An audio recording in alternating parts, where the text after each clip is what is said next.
Welcome to I news. ఒకప్పుడు నిప్పులు చెరిగిన నోళ్లు ఇప్పుడు నిశ్శబ్దంగా ఉన్నాయి. ఒకప్పుడు మాటల తూటాలు పేల్చిన గొంతులు ఇప్పుడు మూగబోయాయి.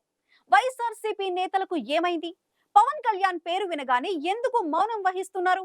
ఈ ప్రశ్న ఇప్పుడు ఆంధ్రప్రదేశ్ రాజకీయాలను కుదిపేస్తోంది. ఇది కేవలం ఒక రాజకీయ చర్చ కాదు, ఒక వ్యూహాత్మక మౌనం వెనుక దాగి ఉన్న అసలు కథ. అవును, గత 5 ఏళ్లుగా రాష్ట్ర రాజకీయాలను ఏకపక్షంగా శాసించిన వైఎస్ఆర్సీపీ నేతలు పవన్ పై చేసిన విమర్శలు అన్నీ ఇన్ని కావు. ప్యాకేజీ స్టార్ అని, దత్తపుత్రుడని ఆయన వ్యక్తిగత జీవితంపై కూడా దూషణలకు దిగారు. కానీ ఇప్పుడు డిప్యూటీ సీఎం గా పవన్ కళ్యాణ్ బాధ్యతలు స్వీకరించాక ఆ నేతలు ఒక్క మాట కూడా మాట్లాడటం లేదు. ఒక్కరంటే ఒక్కరు కూడా మీడియా ముందుకొచ్చి కనీసం విమర్శలకు పూనుకోవటం లేదు. ఇది కేవలం భయం కాదు, ఇది ఒక రాజకీయ వ్యూహం.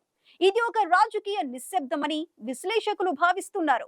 వైఎస్ఆర్సీపీ నేతలు ఇప్పుడు మౌనంగా ఉండటం వెనుక కొన్ని వ్యూహాత్మక కారణాలు ఉన్నాయి. మొదటిది, పవన్ కళ్యాణ్ ను విమర్శిస్తే అది కూటమిలోని 3 పార్టీలపై చేసినట్లే అవుతుంది. ప్రత్యేకించి చంద్రబాబు నాయుడు, బీజేపీలను కూడా టార్గెట్ చేసినట్లు అవుతుంది. ఈ కూటమికి బలం ఉండటంతో ఇప్పుడు వారిపై విమర్శలు చేసి కొత్త సమస్యలు కొని తెచ్చుకోవాలని వైఎస్ఆర్సీపీ నేతలు అనుకోవటం లేదు.